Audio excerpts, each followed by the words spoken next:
Perfecto. Muy bien, hoy sí ya estamos grabando. Excelente. Esta grabación les va a permitir poder verla en cualquier momento, si en algún momento pues quisieran volver a escuchar alguna explicación o volver a escuchar alguna duda que tengan. Volviendo a la situación, pues la química, técnicamente, pues ese es ese estudio de la materia y los cambios que ocurren en ella. Técnicamente está aquí la química como tal, dentro de las muchas ciencias que hay, muchas veces dentro del punto de vista, vamos a llamarlo científico, se puede considerar como una ciencia central porque dependiendo de los conocimientos básicos de la química, se vuelven indispensables estos conocimientos para poder entrar en ramas como la biología, entrar en ramas como la física, la geología y muchas otras más. El hecho de que la química sea algo central implica que también va a ser algo que va a estar en nuestro estilo de vida, en nuestra vida, en el día a día, ¿verdad? Porque sin la química no habrían situaciones como los automóviles, la electricidad, las computadoras, todo lo que hoy en día tenemos es gracias al avance pues, de la química. Y a pesar de que si nosotros no tuviésemos la química, nuestra vida fuera un tanto primitiva, ¿verdad?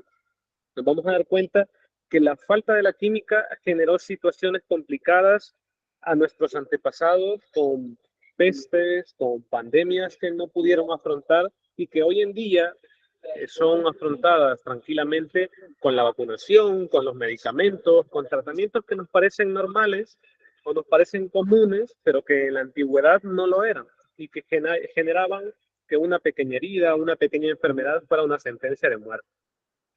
Si bien es cierto, la química es algo, podría decirse, una ciencia bastante antigua, eh, los fundamentos ya más modernos, estos adelantos intelectuales más actuales de lo que tenemos hoy en día, pues parten alrededor del siglo XIX. Y la verdad es que el desarrollo, entre más se ha desarrollado la química, se ha visto a la par también el desarrollo de la tecnología. Y este siglo XXI como tal, el siglo XX y el siglo XXI han marcado esta posibilidad de tener mayores herramientas para poder estudiar la química como tal y para poder estudiar cualquier tipo de ciencia. Ahora, entrando en materia, si sabemos que la química es el estudio de la materia y los cambios que ocurren en ella, podríamos decir, bueno, tipos de química.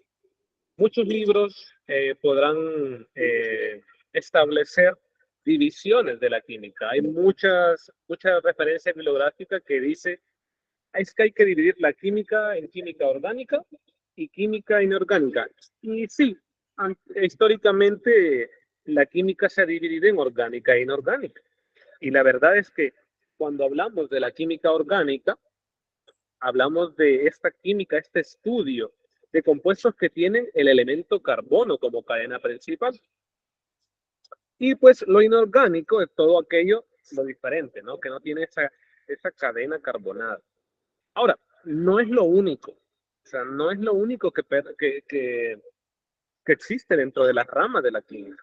Hay otras ramas de las químicas que también se les conocen como ciencias, porque, por ejemplo, la bioquímica, que estudia procesos químicos que se llevan a cabo en los seres vivos, o la geoquímica, que estudia la composición de la corteza, o la petroquímica, que se encarga de diferentes productos petroleros, o incluso la química física, que mezcla la química, la ciencia que conocemos como la ciencia natural, con la física. Estas ramas de la química, ¿sí? Estas ramas se categorizan muchas veces como ciencia porque se han ampliado tanto, han evolucionado tanto, que se convierten en campos de estudio muy especializados. Y ahí podrán ustedes entender de que de repente hay una licenciatura en física, licenciaturas en biología, ingenierías químicas, química y farmacia, muchas otras carreras que ocupan derivaciones de lo que es la química como algo central y se especializan en algo en específico. Tienen propias teorías, tienen metodologías propias, tienen sus propias áreas de investigación. Entonces, la química es muy amplia y por eso muchas veces se le conoce como esta ciencia central desde el punto de vista científico. Ahora, muchas veces cuando estudiamos la química, nosotros podemos ver las cosas y cuando estudiamos la química tenemos que analizarlas con cosas que no vemos y con cosas que vamos a comprobar. No será nuevo tal vez para ustedes la terminología, por ejemplo, del método científico, que es un enfoque en el cual se estudia estos hechos químicos, todos estos fenómenos. Y es un enfoque, el método científico es un enfoque que no solo sirve para la química, sirve para otros tipos de ciencias, incluidas las sociales, pero es un enfoque sistemático. Y que si nosotros nos fijamos en la presentación, y vamos a ocupar acá el puntero de acá, lo primero que hay que hacer cuando hacemos un estudio de la química es observar. Y por ejemplo, nosotros podemos estar observando, por ejemplo, el ejemplo en este caso, clavos que se están oxidando. O con el paso del tiempo el metal se oxida. Pero, ¿qué estará pasando? Nosotros observamos desde un punto de vista macroscópico, desde un punto de vista sí a gran escala, y tenemos que pensar en algo mucho más pequeño, en un mundo microscópico, en algo que no podemos ver a simple vista. Esta observación, ¿sí? Esta observación, al momento de estar realizando, por ejemplo, un experimento y decimos, bueno, vamos a promover la oxidación del metal. Nosotros, al momento que hacemos eso, estamos haciendo el primer paso, que es realizar un experimento y observar detalladamente eso que estamos observando. Y al mismo tiempo tenemos que registrar la información. Ahora, cuando registramos la información, muchas veces, al momento que tenemos estos datos, tenemos que representarlos. Ojo, que los datos pueden ser ya sea cualitativos, por ejemplo, una observación en donde no sea cuantificable, quiere decir no es numérico, o por ejemplo pueden ser cuantitativos, que quiere decir que son observaciones que comprenden de cantidades, de números, con diversas mediciones que podamos hacer. Y entonces cuando nosotros hacemos esto, cuando nosotros tenemos nuestras observaciones, ocupamos algo para representar lo que hemos observado. Y con esto ocupamos ciertos símbolos, ecuaciones, ciertos números que ustedes dentro de la escritura científica lo conocerán como, por ejemplo, las ecuaciones químicas. Para aquellos que hayan visto las ecuaciones químicas y más adelante pues estudiaremos un poquito acerca del balanceo, tipos de reacciones, pues conocerán los símbolos químicos, los subíndices de estos, los coeficientes estequiométricos, y esto es una manera de representar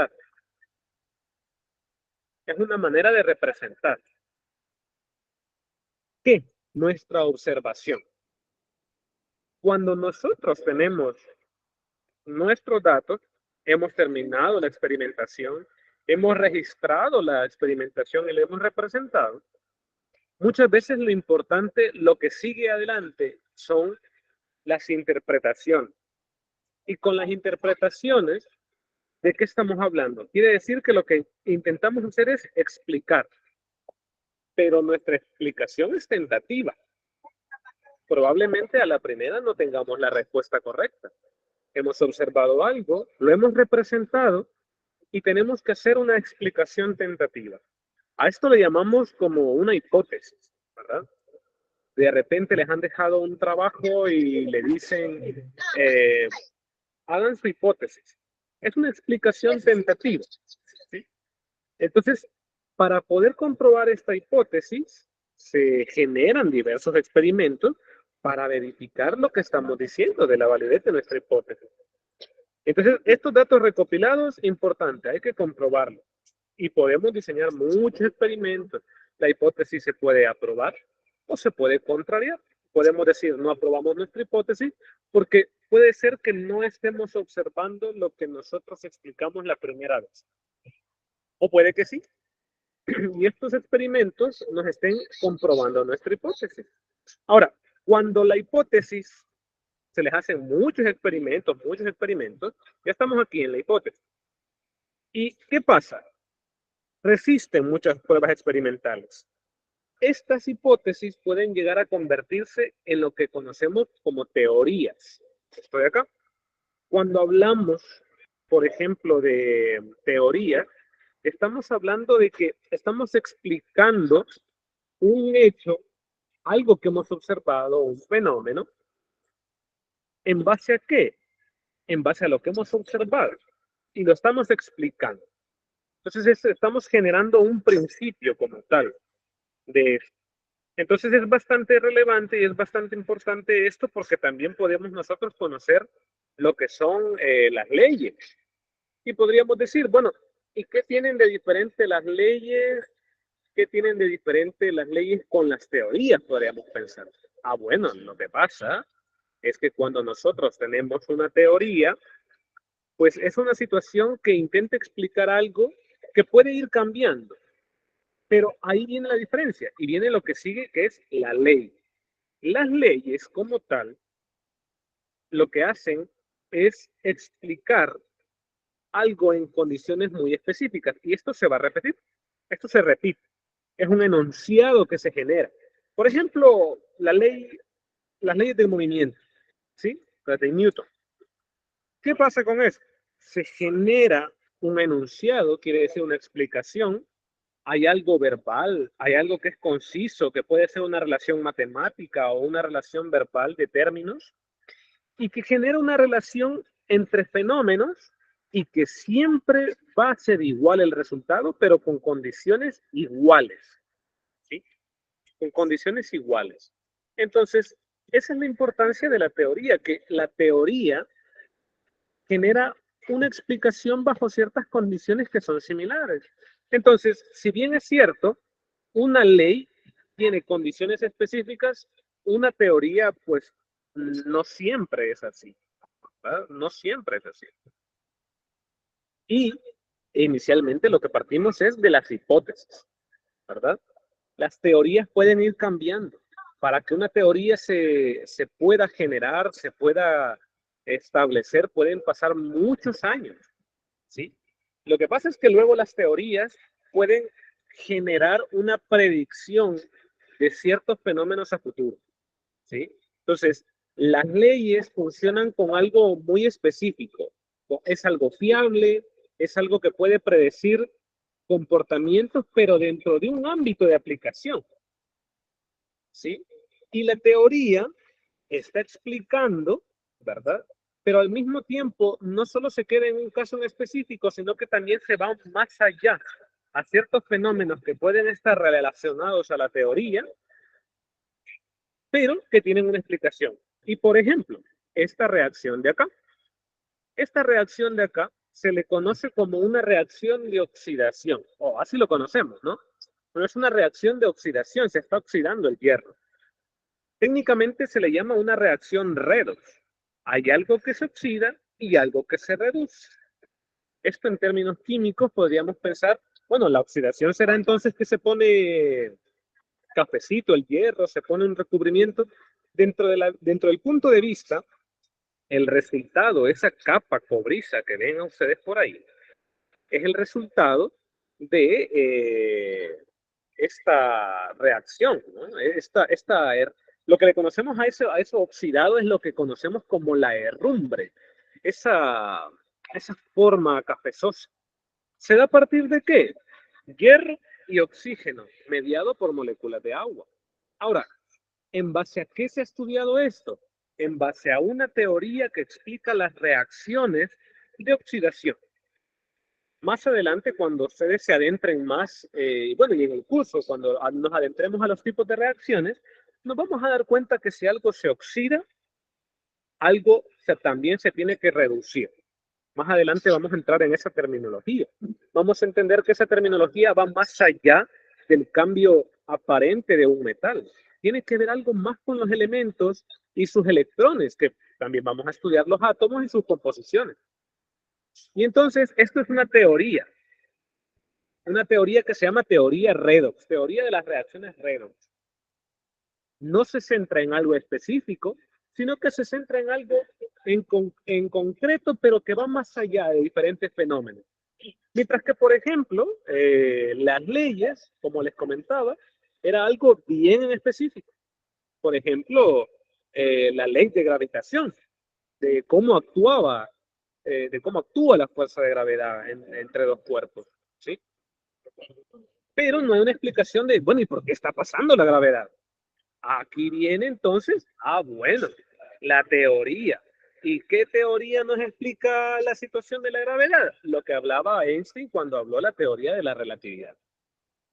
Entonces, la química podrá parecer desde afuera bastante complicada, pero si la vamos desglosando, podemos ir captando la idea de que nos vamos a ir adentrando a ciertas especificidades, ¿sí? Ahora, siguiendo, esto es el inicio de la química. Ahora, la química ha evolucionado cuando hace mucho tiempo, en los años que determinamos como antes de Cristo, hasta ahí por los 1400, eh, una esperanza media de vida de 25 años. Había falta de tratamientos adecuados, había ausencia de higiene. Ellos no conocían lo que era el jabón, ellos no conocían lo que era el alcohol gel. Esto es una situación moderna, podríamos decirlo. Había muchas epidemias. Por ejemplo, una de las epidemias que marcó el curso hasta cierto punto de, de la historia es la epidemia antonina. Y esta epidemia, o peste también se le llamaba, esta peste antonina, pues fue una epidemia de lo que hoy conocemos como viruela, que por cierto, la viruela a día de hoy, la Organización Mundial de la Salud establece que está erradicada por completo.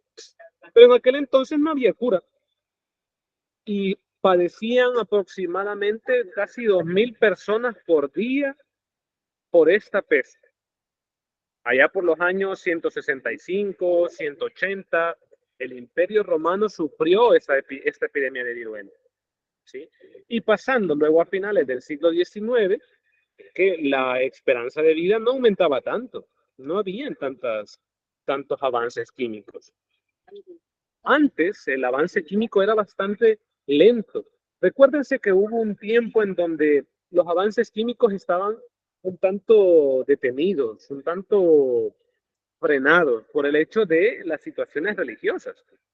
Pero con el paso del tiempo, la ciencia, la química tomó mucha importancia y se dieron muchos los beneficios. Por ejemplo, estas imágenes de acá y esta de acá en concreto es una pintura que era una representación de la muerte entrando a las casas. Y era una representación de que la peste estaba llegando y las personas no, si se enfermaban, era una pena de muerte. Era una declaración de muerte. ¿Qué pasa? La química empieza a madurar, la química empieza a tener más influencia, empieza a tener más posicionamiento. El desarrollo farmacológico, el desarrollo de los fármacos empieza a madurarse, empieza a florecer, se empiezan a generar los primeros medicamentos, los primeros antibióticos, la aparición de vacunas. ¿Qué pasa? Esto también generó la idea de la potabilización del agua. Toda aquella agua que ellos bebían antes no estaba potabilizada y es más, se contaminaba por el sistema de tuberías que ellos tenían, porque no era un sistema de tubería que no contaminase el agua. Ellos no conocían acerca de esto. Y entonces ellos mismos se envenenaban y se contaminaban su propia agua. ¿Y qué pasaba? Ellos mismos se estaban enfermando sin saberlo. El desconocimiento les generaba todas esas enfermedades que muchas veces estaban acuñadas, muchas veces a situaciones religiosas, pero que hoy en día se comprende que es situaciones que tienen una explicación científica y que hay maneras de evitarlas. No voy a negar de que hay limitantes que la ciencia no ha podido explicar, pero que hay muchas de las cosas que hoy en día hacemos, comemos o ingerimos que están trabajadas científicamente para poder evitar que nos enfermemos. Por ejemplo, el agua que nos llega, por ejemplo, a nuestra casa está clorada, un mecanismo para poder higienizar el agua, para poder purificar esa agua. Hay muchos mecanismos de purificación, no solo mediante sustancias químicas, sino que también mediante medios físicos, por ejemplo, la filtración, ¿sí? O, por ejemplo, ciertos tipos de desinfectantes que son buenas barreras para ciertas condiciones higiénicas. Y esto también fue avanzando en el campo de la medicina, en donde empezó a llegar la tecnología al área médica y entonces empezaron a tener más auge los plásticos, no se dejó de lado lo metálico, los ambientes de las operaciones serán más controlados. Antes no había la esterilización, antes no había la sedación. ¿Qué es lo que, si nosotros vemos películas viejitas, qué es lo que le daban a los vaqueros para poder sacarles una bala o sacarles o curarles una herida? Alcohol. Claro, el alcohol funciona como un sedante del sistema nervioso central, pero en Alcohol, aquel alcohol. entonces era lo que había. Ahora existen las anestesias. Antes no había una esterilización, lo que hacían era que cauterizaban la herida y ponían pólvora y generaban que se quemaba la piel. Claro, se iban las bacterias, pero generaban una herida. Ahora ya no es eso. Y muchas de las operaciones no tenían ambientes controlados y las infecciones que se generaban en las operaciones, hombre, pues eran muchas. Porque el problema es que no había nada que controlase los microorganismos, todas esas bacterias malas que están alrededor y que no las vemos y que están siempre a nuestro alrededor. Nosotros no somos libres de ellas porque no vivimos en una asepsia total. Ahora, sabiendo que la química es importante, sabiendo que la química ha generado tanto avance dentro de la industria, dentro de la salud, dentro de los sistemas económicos, dentro de los sistemas sociales, tenemos que entender, y por eso les decía, que si la química es lo que estudia la materia, es esencial que entendamos qué es la materia. Aquí es en donde viene la situación que les comentaba del vocabulario. Cuando nosotros hablábamos acerca del vocabulario, muchas veces puede ser un poco difícil entender este vocabulario especializado, porque podríamos decir, bueno, materia, yo materia es lo que llevo, una materia en la escuela o una materia en la universidad, pero no tiene ese significado desde un punto de vista científico. Hay un lenguaje especializado que nos tenemos que pues, entender. Podríamos decir, bueno, electrónica, términos electrónicos. Ah, bueno, estamos hablando de aparatos electrónicos, pero la electrónica también tiene un significado específico dentro de la química, que es que hace referencia a los electrones. O, por ejemplo, el equilibrio. El equilibrio dentro de la química tiene algo referido con reacciones químicas, que se encuentran en un equilibrio entre lo que ellos están proporcionando. Pero también equilibrio es lo que yo guardo al caminar. Equilibrio es lo que me genera mis oídos cuando están buenos y no me caigo y no me desbalanceo al momento que voy corriendo o voy caminando. O por ejemplo, la idea de un catalizador.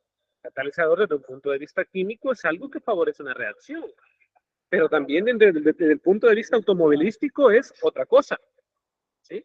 Entonces, este lenguaje químico especializado vamos a tener que irlo aprendiendo porque vamos a tener que contextualizarlo. Entonces, volviendo, materia. Si vamos a aprender sobre los cambios de la materia, y vamos a aprender sobre la materia, ¿qué es la materia? La materia es todo lo que ocupa espacio y tiene masa. Todo, todo, todo. ¿Qué es lo que pasa?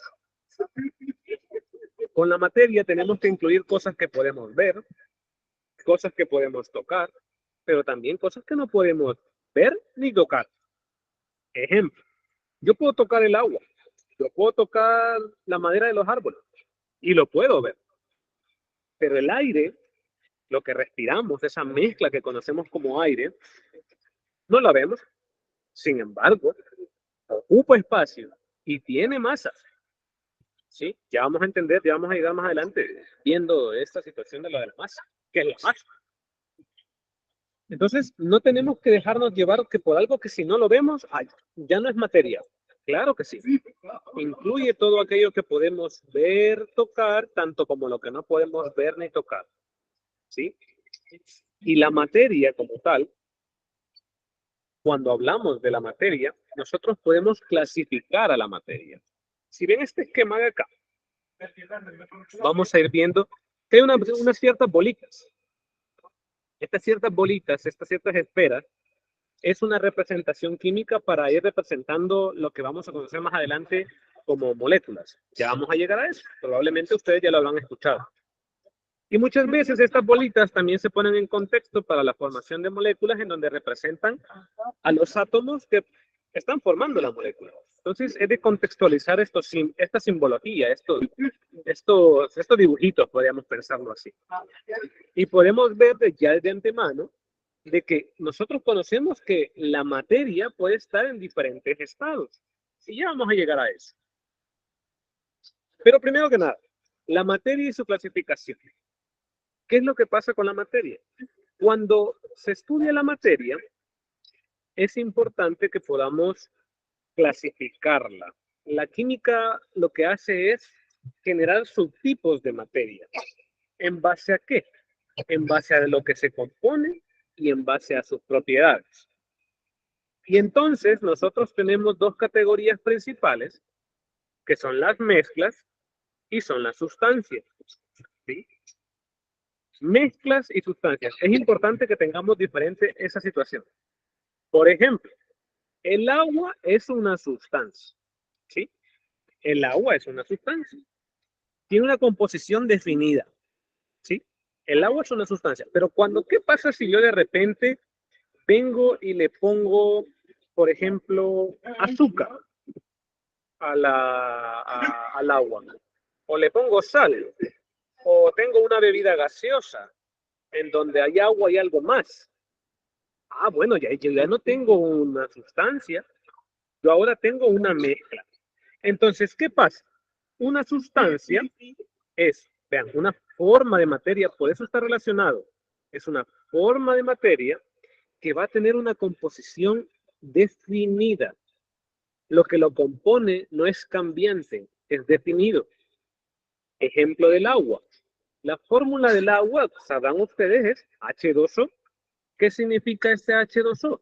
Hay dos átomos de hidrógeno y un átomo de oxígeno formando una molécula de agua. Pero nosotros no tenemos una composición definida, por ejemplo, por ejemplo, el aire. El aire es una mezcla de sustancias, una mezcla de gases. Y el aire puede ser diferente en San Salvador, en Chalatenango, en San Miguel. El aire es diferente. El aire puede ser diferente por la mañana, el aire puede ser diferente al mediodía o por la noche, por todo ese montón de polución que hay por los buses, ¿sí? Y es diferente si nos vamos a otro país. Entonces, ¿qué es lo que sucede? Cuando ya tenemos algo más, cuando tenemos una combinación de sustancias, estamos haciendo referencia a lo que conocemos como mezclas. ¿Sí? Vean, las sustancias tienen composición definida, son una forma de materia. Y las mezclas, si bien es cierto, son una forma de materia, pero es una combinación de dos o más sustancias. Y lo importante de esto es que las sustancias van a conservar las propiedades que las distinguen. ¿Sí? La materia tiene ciertas propiedades que los distinguen y las sustancias tienen composiciones y propiedades distintivas. ¿Sí? Entonces, por ejemplo, el oro, el oro puro, tiene sus propiedades.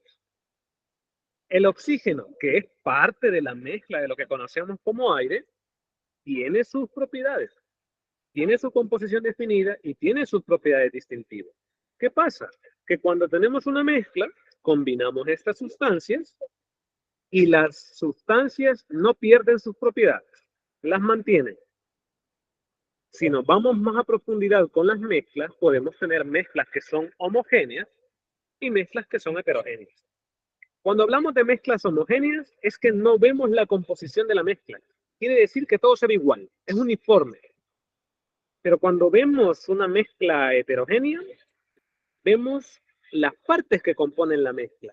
La composición entonces no se ve uniforme, no se ve como algo único. Se puede ver lo que lo compone. Y lo importante de esto es que las mezclas se pueden separar por medios físicos, como por ejemplo un filtrado, ¿sí? O algo por sus propiedades. Por ejemplo, cuando tenemos virutas de metal en la arena y con un imán podemos separarlo. Un método físico de separación. ¿Sí? Y se puede recuperar. Se pueden separar las sustancias. Pero las sustancias cuando se combinan, generan algo diferente. Vean, las sustancias como tal las podemos separar en dos cosas. Podemos separarlas en elementos y ojo, que si estos elementos reaccionan, ¿sí? Y estos elementos, ya sea si son dos o más átomos de elementos unidos, vamos a formar compuestos, ¿sí? Entonces, las sustancias pueden ser elementos. ¿Y cómo podemos entonces entender de mejor manera los elementos? En un tipo de materia que tiene sus propiedades distintivas, tienen una composición definida y que la situación importante de los elementos es que no se pueden separar en otras que son más sencillas. Ni por métodos físicos, ni por métodos químicos. Algo que sí se puede en los compuestos, porque los compuestos es un tipo de sustancia que es un tipo de materia, ¿verdad? ¿Y qué pasa?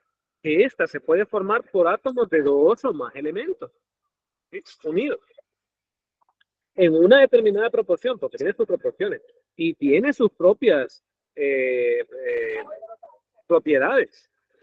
Pero ¿qué es lo que pasa? Que los compuestos sí se pueden separar.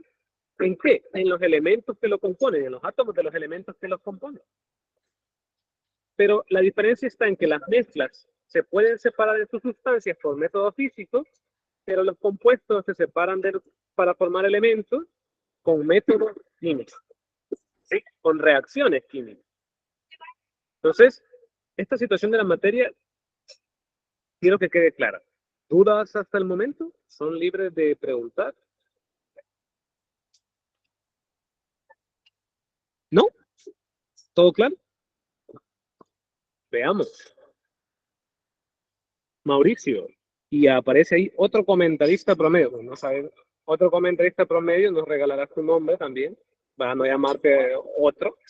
Dime, ¿cuáles son sus dudas? Me gustaría saber algunos ejemplos sobre las mezclas heterogénea y homogénea. Ah, perfecto, perfecto. Y otro comentarista promedio, regálanos su nombre y así yo me dirijo por tu nombre. Mundo Cedilla, ahí disculpen. Mundo. No, no te Yo tengo preocupes. ahí, es un gusto. Yo tengo la duda de las mezclas y las sustancias. ¿Podría Sí. explicar ahí un poco detallados cómo se separan cada una? Ah, claro, claro. La separación de lo que son como tal o método de separación, Me- pregunto. sí, los métodos de separación. Ah, bueno, ok. Bien.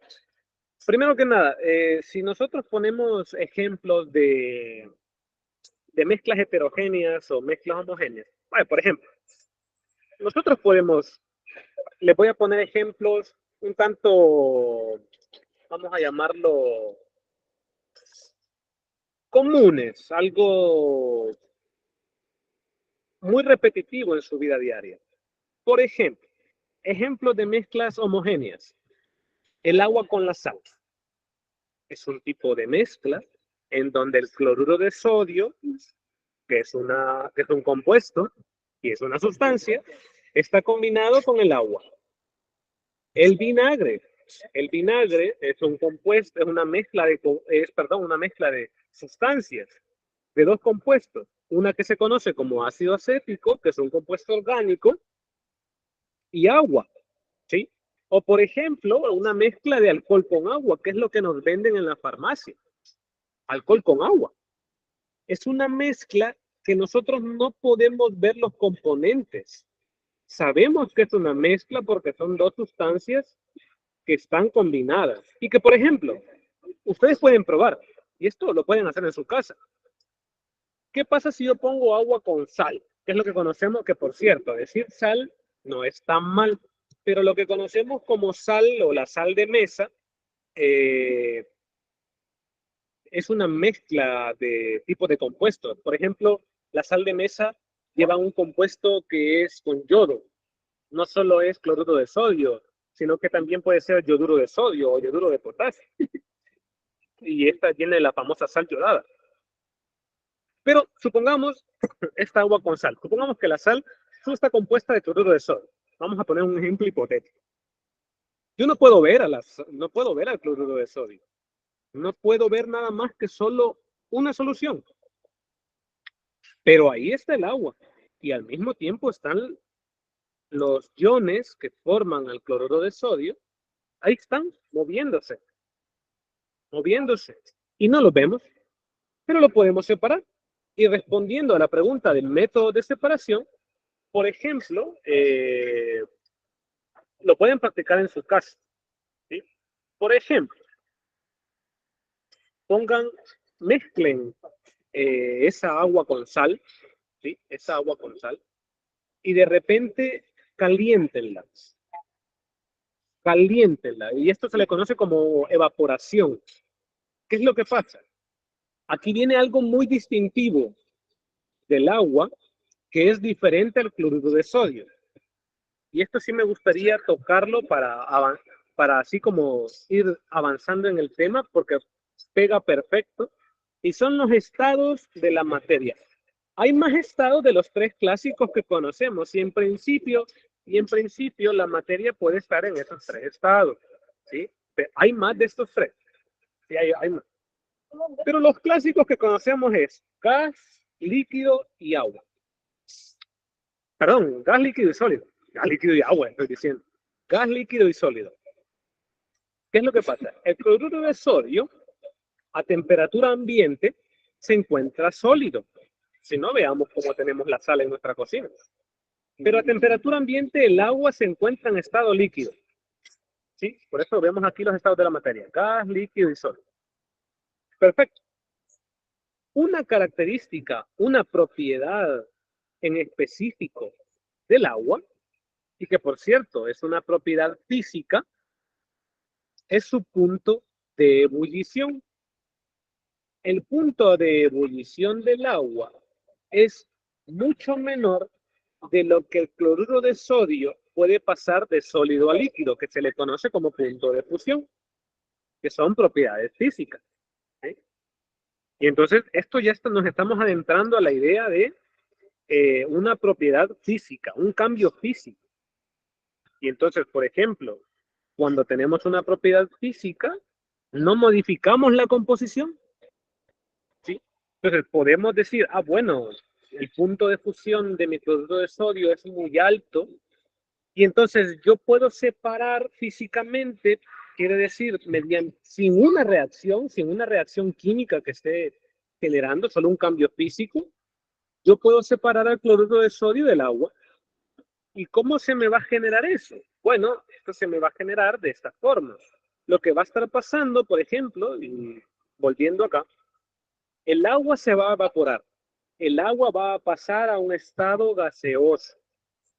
A la evaporación, a la ebullición, el término como ebullición, es ese cambio, ¿no? Ese paso de líquido a gas.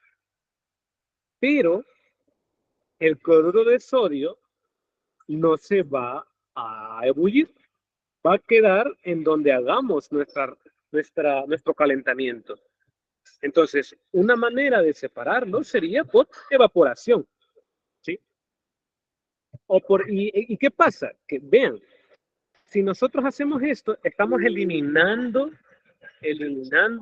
lo que más adelante ustedes pueden, cuando conozcan el estudio de las soluciones, y probablemente lo hayan escuchado, están eliminando el solvente y están dejando el soluto, ¿sí?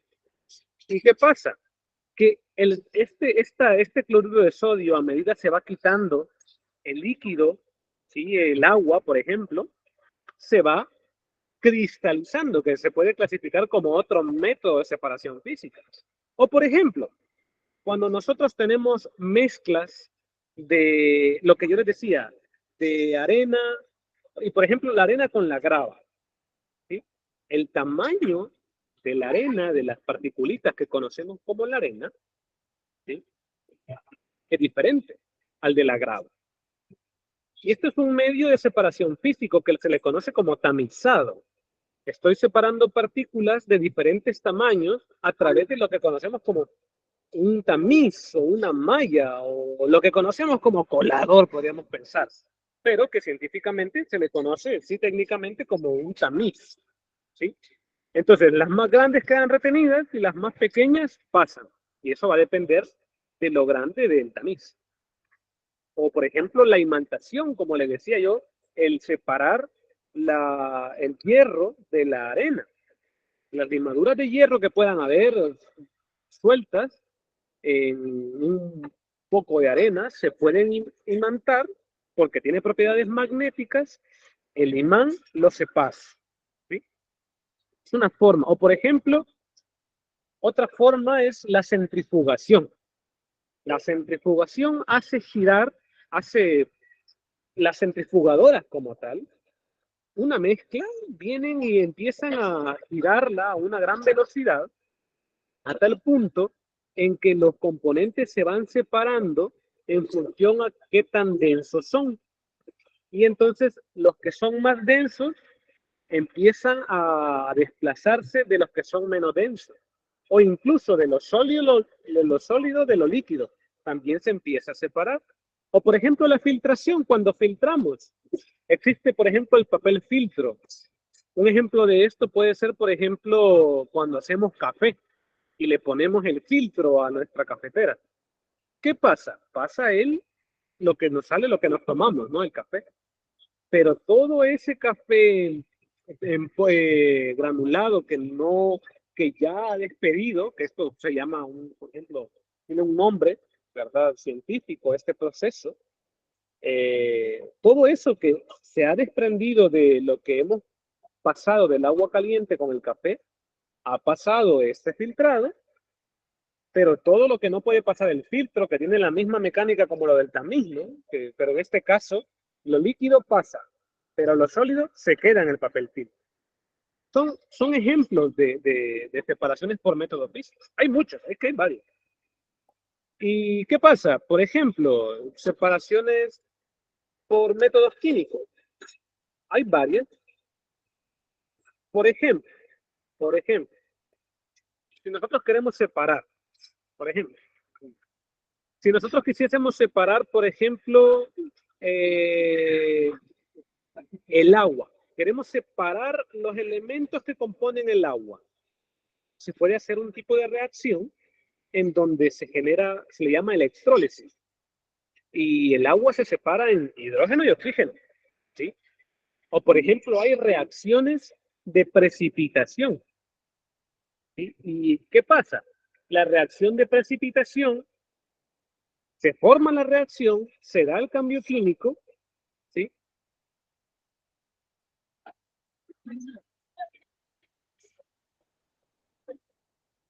Discúlpenme 2 minutitos, permítanme.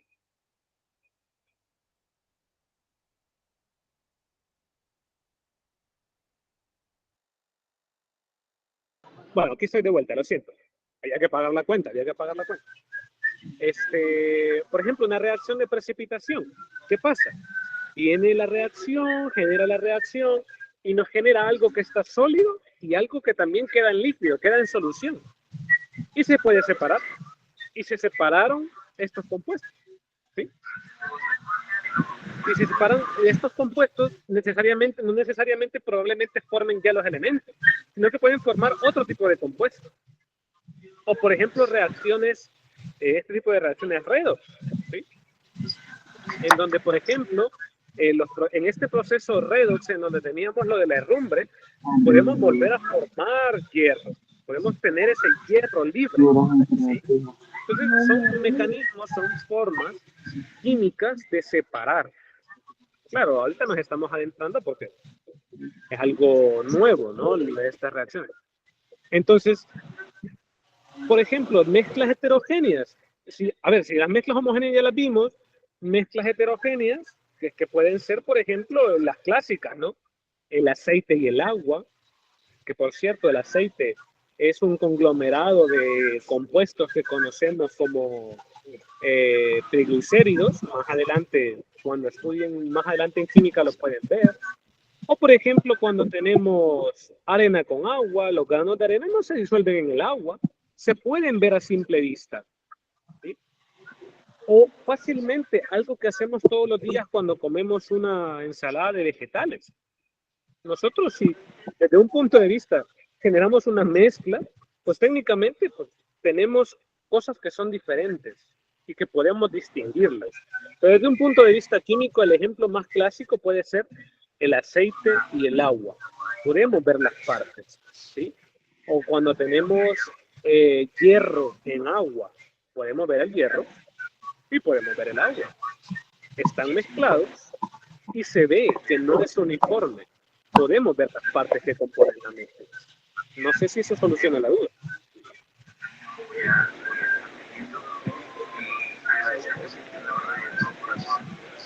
Cristian, ¿alguna pregunta?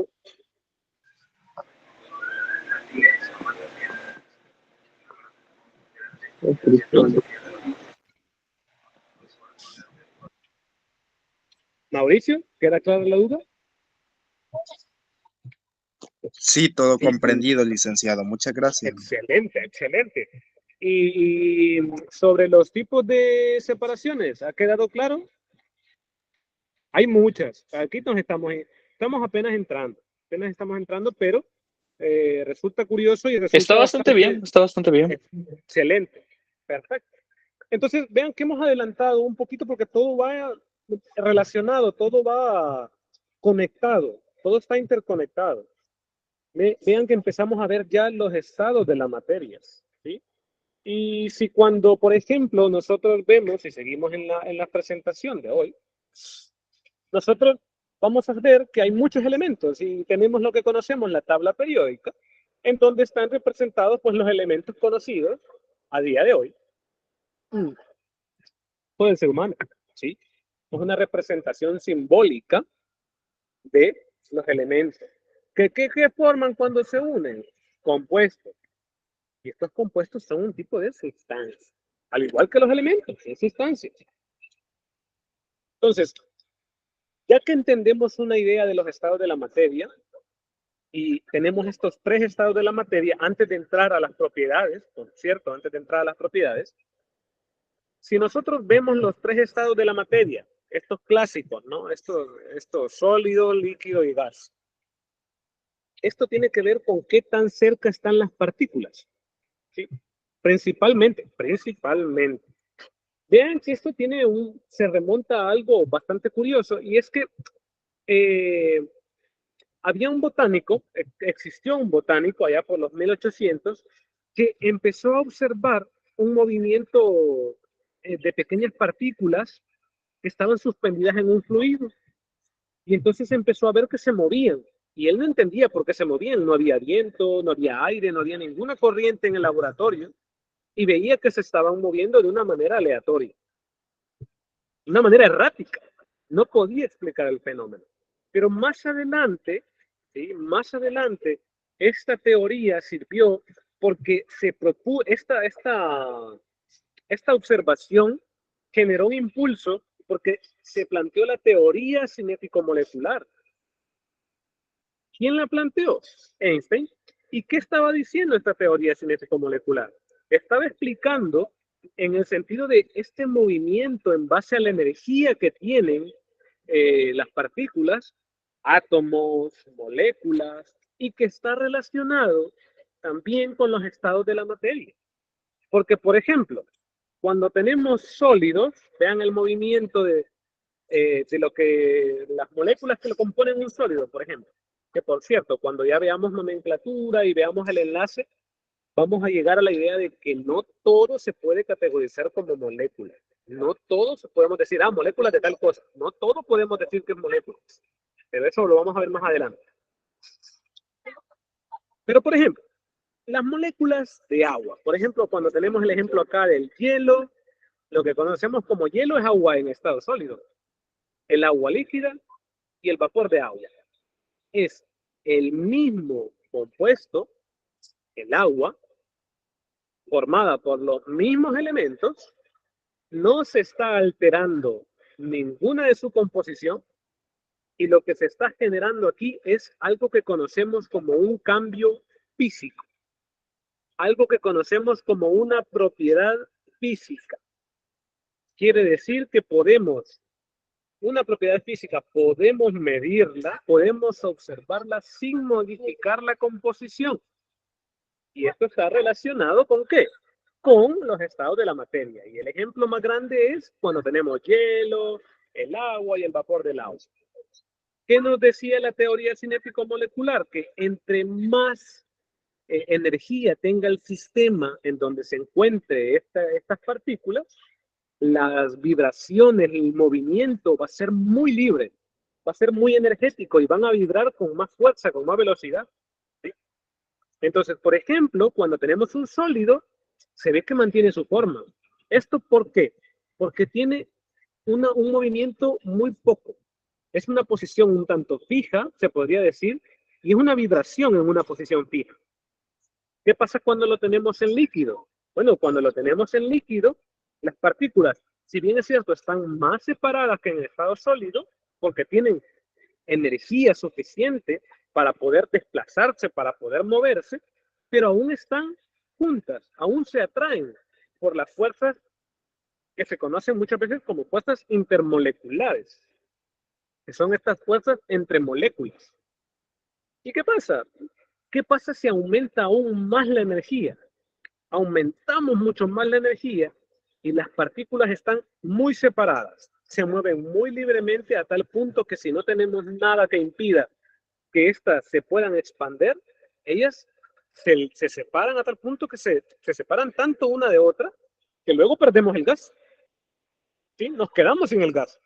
A ver, de repente pongan un cubito de hielo, van a ver que va a pasar a estado líquido.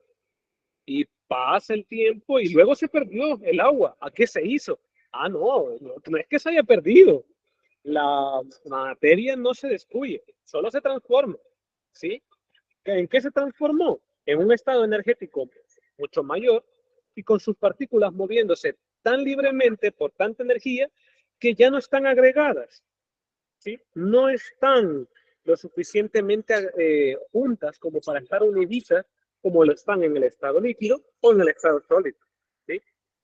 Entonces, ¿qué pasa con el líquido? El líquido adopta la forma del contenedor en donde esté, porque se puede mover, se puede, vamos a decirlo, se puede deslizar, las moléculas se deslizan, se mueven entre sí, pero un cubito de hielo lo ponemos en un vaso, no va a tomar la forma circular de la base del vaso, pero si ponemos un poco de agua, sí va a tomar la forma cilíndrica del vaso. Pero el cubito de hielo va a tener esa forma cúbica, la va a mantener. ¿Por qué?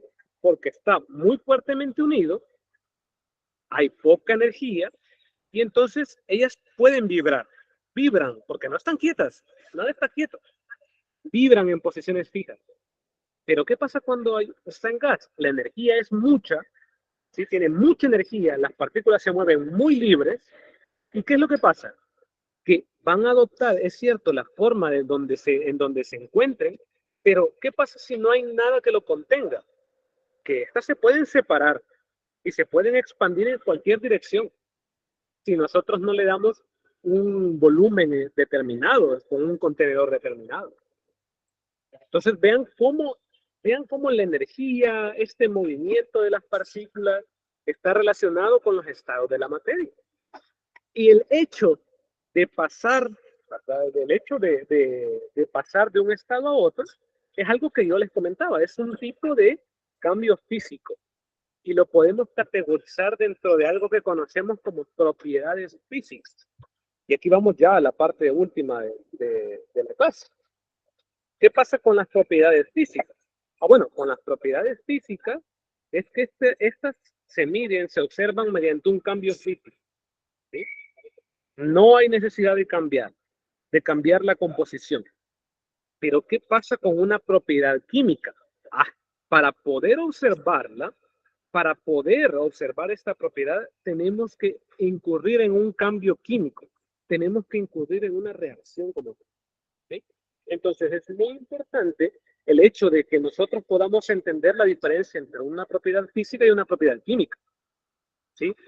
Propiedad física, la composición se mantiene, pero una propiedad química, ¿qué pasa? La composición ya no va a ser la misma, estamos transformando la materia.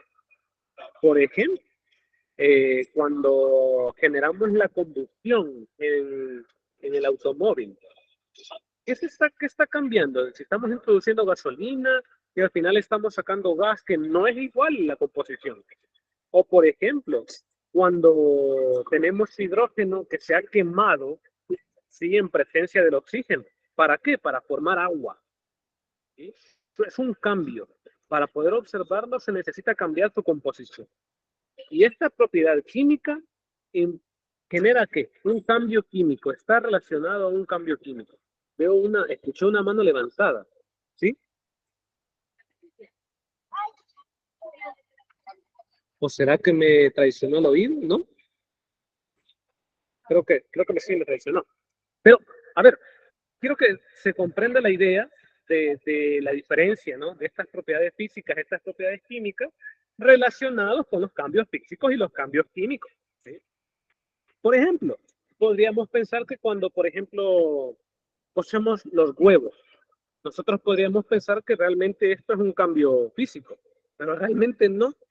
Es un cambio químico que va a modificar el aspecto físico de la sustancia, de la composición química de lo que compone el huevito. ¿Sí? Entonces, lo que tenemos aquí es un cambio químico, ¿sí? Es un cambio químico, pero que pareciera que es físico. Pero ¿qué pasa cuando bullimos el agua? No estamos cambiando la composición del agua, pero sí estamos cambiando su aspecto físico. Es una propiedad física, ¿sí? Ahora, ¿qué es lo que sucede? Que dentro de estas propiedades, cuando, por ejemplo, las estamos midiendo, porque estas propiedades se pueden observar, se pueden medir, ¿sí? Pero ¿qué pasa? ¿Qué pasa cuando depende de la cantidad de materia que tengamos? Ahí conocemos ya las que son las propiedades extensivas, ¿sí? Y al mismo tiempo las propiedades intensivas, que no dependen de la cantidad de materia. Por ejemplo, un ejemplo de propiedad extensiva puede ser la masa, que es una cantidad de materia de algo que tengamos, ¿sí? O por ejemplo, otra propiedad extensiva, el volumen, ¿sí? Es otra propiedad. Pero ¿qué pasa con una propiedad intensiva que no depende de cuánto tengamos, sino que es algo propio? Por ejemplo, la densidad, que la densidad está relacionada a una fórmula, que es la masa del objeto entre el volumen, ¿sí? Y entonces es independiente a cuánto tengamos, la densidad se mantiene igual. Entonces, es bastante interesante entender de que no todas las propiedades van a depender de la cantidad que tengamos. Y esto incluye las reacciones químicas a las propiedades químicas, ¿sí? Ese aspecto químico que se ve mediante una reacción química no necesariamente depende de la cantidad que tengamos, sino que de su propia composición y de la reacción que se esté generando, ¿sí? Entonces, ahí tenemos ejemplos de estas propiedades físicas y de estas propiedades químicas. La masa, la longitud, el volumen, son tipos de propiedades extensivas que dependen de lo que tengamos de materia. Pero tenemos el punto de fusión, por ejemplo, lo que hemos estado hablando, el punto de ebullición, el punto de fusión. ¿Creen ustedes que será algo que depende de la cantidad de agua que tengamos? No. A una determinada altura, a una determinada presión atmosférica, el agua tiene un punto de ebullición de tanto, de 100 grados Celsius. Independientemente si es 100 mililitros, si es un litro, el punto de ebullición es el mismo independientemente de la cantidad de materia que tengamos. Pero el volumen va a ser diferente. El volumen es más cuando tengo un litro, ¿sí? Entonces, quiero que quede claro eso. Hemos llegado al punto al que quería llegar, que era el final de la clase, de todos los temas que podríamos tocar el día de hoy. Yo quiero saber si hay dudas de lo que hemos estudiado. No se preocupen si no hay dudas ahorita. La grabación va a quedar ahí. Pueden volver a escucharla y pueden colocar en el Classroom. Voy a colocar una sección para que puedan colocar sus preguntas y puedan preguntar. Y yo voy a estar pendiente del Classroom para poder pues, responderles, ya sea mediante forma escrita o si no en la próxima sesión. Vean que en el calendario aparece que tenemos clases también los sábados y los domingos. Pero los sábados y los domingos se va a ocupar cuando hayan situaciones un poco más prácticas. Por ejemplo, cuando lleguemos a la nomenclatura, cuando lleguemos al enlace, que no es tan teórico, sino que tiene su parte teórica, pero tiene también su parte práctica, ¿verdad? Entonces, como esta parte es bastante teórica, es bastante introductoria, por ejemplo, clases solo habría el día de hoy, ¿verdad? Sábado y domingo descansito. Pero para la otra semana, pero puede que sí, puede que ya, dependiendo cómo se vaya desarrollando el tema o existan las dudas, podamos tener también sábado y también domingo. Todo va a depender de cómo se desarrollen las dudas o de cómo sea el tema de práctica. Así que quiero preguntarles, ¿ha quedado claro lo que hemos visto el día de hoy?